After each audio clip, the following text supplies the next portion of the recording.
Hello and welcome to DFS Coach Talk. It is Sunday, May the 8th. Happy Mother's Day to all the moms out there. And we are here to discuss the big Major League Baseball slate here. Ton of games, bunch of doubleheaders. I am Joe Sarvati, by the way, affectionately known as Coach, and I am joined by the one and only Josh Crash Davis. How are you doing on this wonderful Mother's Day, Josh? Doing well. Mother's Day is always a special day. Like you said, I want to thank all the great moms out there. Yeah. My mom, my wife, my sister. It's her birthday, or was her birthday yesterday. So going to be a good Sunday for sure. It is, no doubt about it. I'm going to get a chance to see my mother, which I've traveled a lot, so I haven't seen her on a lot of Mother's Day, so I get to spend some time with her. So that is exciting as well. All right, we're going to dive into this. If you're our listener every day, we appreciate you. Take a second, hit that thumbs up, as you always do. And if you haven't subscribed yet, now's the time to do that. Hit that little alert button in the upper corner so you know when any of our podcasts post. And if you're new to our baseball show, we do it 7 days a week in front of the paywall. And we just put together some information that we think can help you build and get more towards getting some optimal lineups together by reviewing pitchers and BVP stacks, HR calls, and we'll also give you a couple of our better prize picks plays of the day. And speaking of Prize Picks, they are the presenting sponsor of this podcast. If you haven't opened an account with them, this is the time to do it. You can go to prizepicks.com, sign up with the promo code Coach Talk, all one word, and you get dollar for dollar all the way up to $100 on that first deposit. All right, Crash, are you ready to dive in? Your pitchers have been made some great picks and fades and pitchers. So what's it looking like today? Yeah. Alek Manoah, guy I've used quite a bit this year. He's 10-4 on FanDuel, 10-1 on DK, going up against the Cleveland Guardians. He pitched 6 innings and struck out 7 while only allowing 1 run in his last start against the Yankees. I think he's going to be a little bit lower owned than Garrett Cole. He's been waiting 3 days to pitch now. This game against Texas keeps getting postponed, so it's finally going to play today, I think. So Cole could be, just a little bit rusty. But the main reason that I want to go with Manoah is because of ownership. I think that Cole is going to get more ownership than Manoah.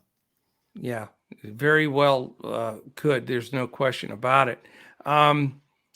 I think that's a great pick. As far as my main pitcher here, there are so many guys going on this slate. It's unbelievable today. And so I had trouble narrowing it down, but I came up with a guy that I think, again, I don't think he's going to be dead chalk. I mean, he'll be owned a lot, but not like Cole. I'm going jumping Joe Musgrove, 4-0 with a 1.97 against Miami. They strike out a lot. It's a home game. So I'm sticking with Joe. Okay. I like that call. Yeah. For my value pitcher, I'm going to be going with Jake Odorizzi. He's 7,000 on FanDuel, 7,600 on DraftKings, has a matchup against the Tigers. Only 2 bats have hit above 300 against him.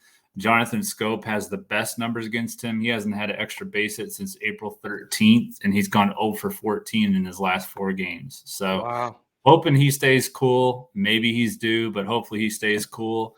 And the rest of the Tigers bats will stay cool as well.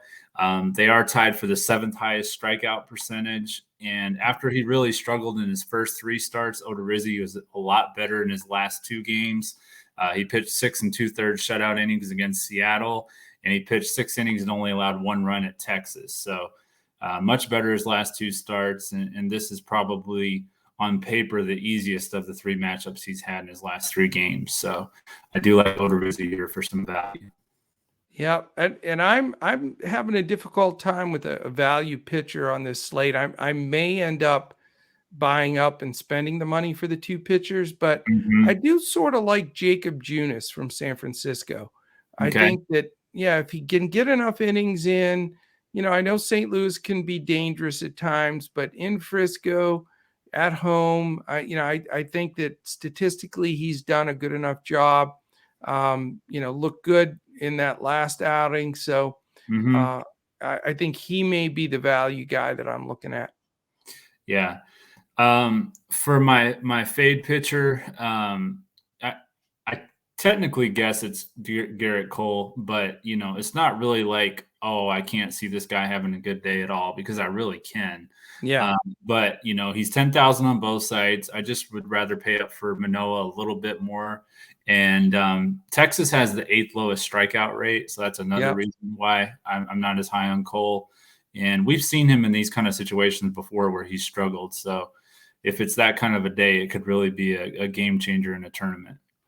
I'm with you, man. Garrett Cole's my fade. I just don't think he's the same dominant pitcher that he was. I know he's 2-0 and all of that, and it's the Yankees, but he just, I think the guy, since they've, really cracked down on the sticky stuff on the baseball, you look at his spin rates and things prior to that to now, and statistically, you can see a lot of it's really affected him. Definitely. So he was definitely doctoring the ball. And I think, that reason alone, again, Texas does make contact. So we'll see. I'm not like saying, don't play him at all, but I think at that price with the amount of ownership, if he can, just have an average to a below average game, really can give us a big edge. Yeah, definitely. No doubt. All right. How about prize picks? Let's dive in, give a couple of those. I'll give you my first one because it is in that Yankees game. I love Anthony Rizzo in game 1 for the Yankees. I think that, I just think he's in the right spot here to go deep in the middle of that lineup. And he's going against, let's see, who is the pitcher? He is up against Dave Dunning. And I know our buddy Mike S likes Dave Dunning, but I don't know. I'll take the lefty in Yankee Stadium against Dunning all day long. Yeah, I like that call. Looks like they only have bats. They don't have any pitchers up there right now. They don't have pitchers up yet. By the way, I didn't say his number. It's 7.5 is the over for Rizzo. Oh, for Rizzo? Okay. Yeah. So Rizzo over 7.5. For me, I'm going to take Tyler Naquin over 5.5 fantasy score. Okay. He's going up against Zach Thompson. Thompson's been awful in his starts for Pittsburgh. Yeah. And Naquin has 3 hits and 4 at-bats with a home run. So small sample size, but I like the way that Naquin's been looking at the plate lately. And so I like the over here at only 5.5. I think that's fairly low. Yeah, I'm with you. For me, this is going to be a weird one, but I played him the other day and I watched him and he just looked off. And that's Trey Mancini from Baltimore. I just didn't like the way he wasn't seeing the ball well. He just, he just did not look like he was getting it done. So I know it's against Daniel Lynch and KC, but I'm going under on prize picks, 6.5 Trey Mancini. He may scratch out a single or whatever, but I just, till I see anything heading in the right direction, he's definitely been slumped. Yeah, I like that call. I'm looking at something just real quick, and I'll let you know if I'm going to go with this or not.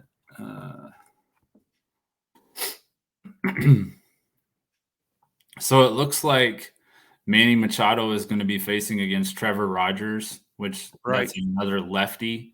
And Machado is hitting a ridiculous 500 against lefties this year with 5 home runs. So, softball numbers. Yeah, it's crazy. So I'm going to take the over. The number's a little bit higher, but I'm going to take the over at 8 fantasy score for Manny Machado. Yeah, I think it's a great play, and I think he's going to be so chalky. It's not even funny, and deservedly so. I mean, I passed on him the other day because he was too chalky, and he had 2 homers. Yeah, so I know he's he's just been killing lefties. It's just ridiculous. So Yeah, he's like no the doubt. John Morant of baseball right now, which that, knock on wood, hopefully he's okay. That was rough. So That was rough. That was. All right, so that's our prize picks selections. Let's jump over to BVP. I'll give you mine first. I like Starling Marte. He's 7 for 13 against Mr. Eflin, and he's got a home run. So, it's small sample size, of course, but Marte looked dialed in the last game I watched him, and I just think great matchup. And he's protected with Lindor behind him, and I really like Marte as my BVP play.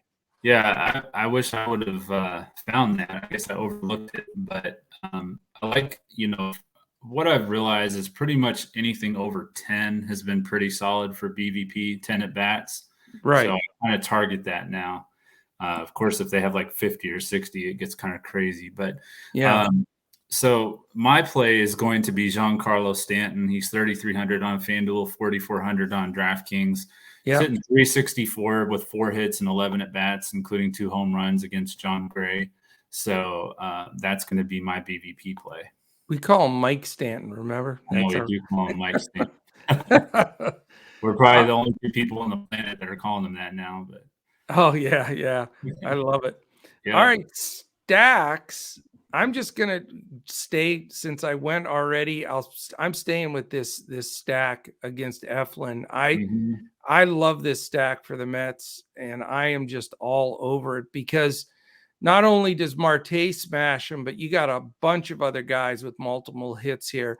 Right. And I really like 1 through 6 at least. Nimmo, Marte, Lindor, Alonso, Escobar, and McNeil. McNeil has 8 hits against him. And I just think it's going to be a long day. And even if you go deeper, Dominic Smith is 7 for 17 against them. So, nice. I love the Mets stack here. They're playing nice baseball. I think they're my solid play of the day. Yeah. I do like the Mets as well. I think they're on are they on the afternoon? What slate are they on? I think they have a doubleheader. The Mets are at 12:35. Okay. So there's that early game at 11:35 in Boston, and then you have that Mets game at 12:35, and then a bunch of games starting at 1:35. So depending on DraftKings, FanDuel, Yahoo, it's all over the board. But if whichever one you can get the Mets in, I would recommend it. Yeah, I like that call.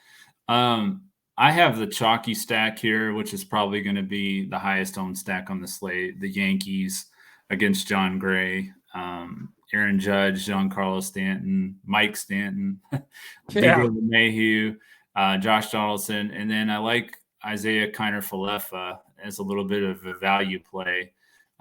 Spent the first 4 years of his career in Texas, of course, so it's a little bit of a revenge game for him. So I like that value, play there. My GPP stack is going to be the Reds, though, against Zach Thompson, Tyler Naquin, Mike Moustakas, Colin Moran, Brandon Drury. The Reds have started to wake up. Their bats have started to wake up a little bit, and I think that against this pitcher in particular, they can have quite a bit of success. So I like the Reds against Zach Thompson. I love the courageousness of stacking a 4-23 team. Hey, I have to like a 4-23 pitcher. So exactly. Hey, I've got to correct myself. Okay, the Mets Phillies first game is 12:35. That looks like it's going to be Scherzer and Gibson. That's not where I want to play my stack. I want the second game, unless it changes. Which it could. That changes a lot. Those change a lot. Those double. We got to watch that. We'll be posting everything, beforehand in Discord. But the second game looks like it's going to be Bassett versus Eflin, and that's where I want to stack the Mets. And that's a 4:05 game, by the way. So again, if you really want to stay up to date on all this, and with baseball, with the weather, and when you have these double headers with pitching maneuvers, it's really important to stay in touch with us on Discord. come aboard, check us out. Go to dfscoachtalk.com. You can sign up for as little as a 3-day $10 pass, and you get all of our information. We'll post all the news in there.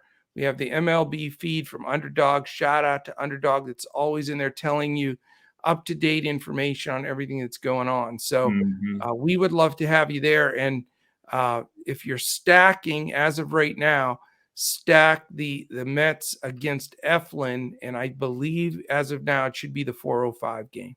Okay, gotcha. All right. HR call. HR call, always a tricky one.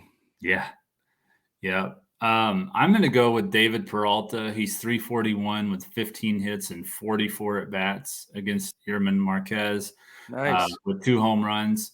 So I do like Peralta. The Diamondbacks let us down a little bit yesterday, but I think that they're going to bounce back against Marquez, who they've had some success against, specifically David Peralta. So I do like him to hit a home run. Very good. And I'm going to go with, I normally pick somebody a little bit, off the radar, but I'm going just straight with Ohtani against Eric Fetty. I'm just not even going to mess around. I think he takes him deep.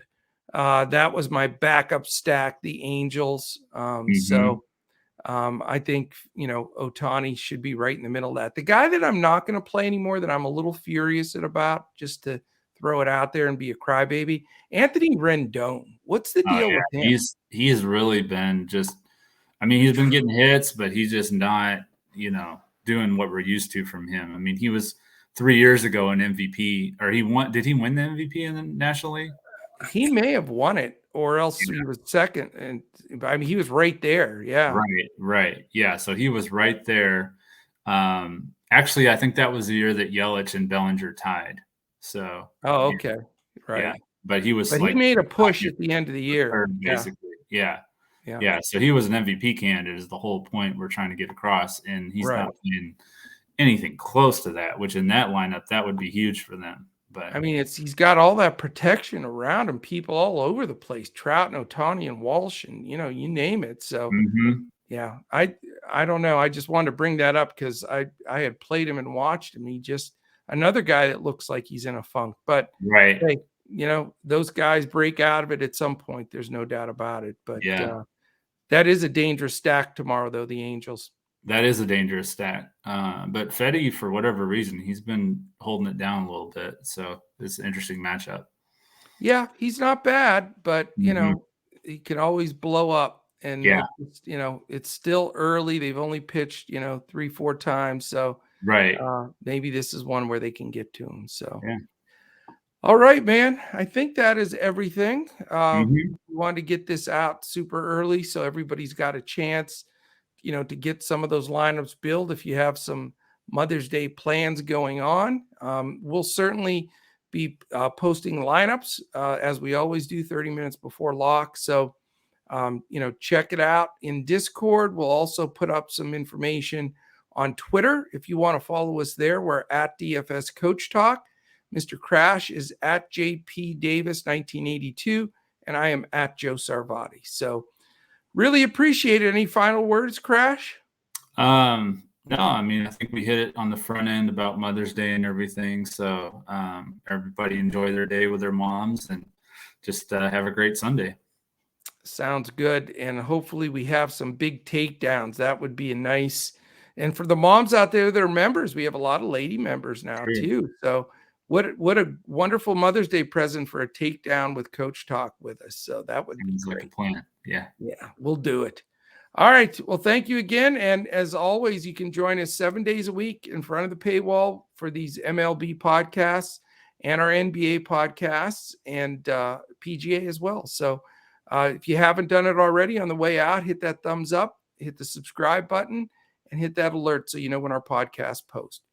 All right. Thank you. Have a wonderful Sunday. And we'll be back again tomorrow when we look to crush it in MLB, DFS, and Prize Picks.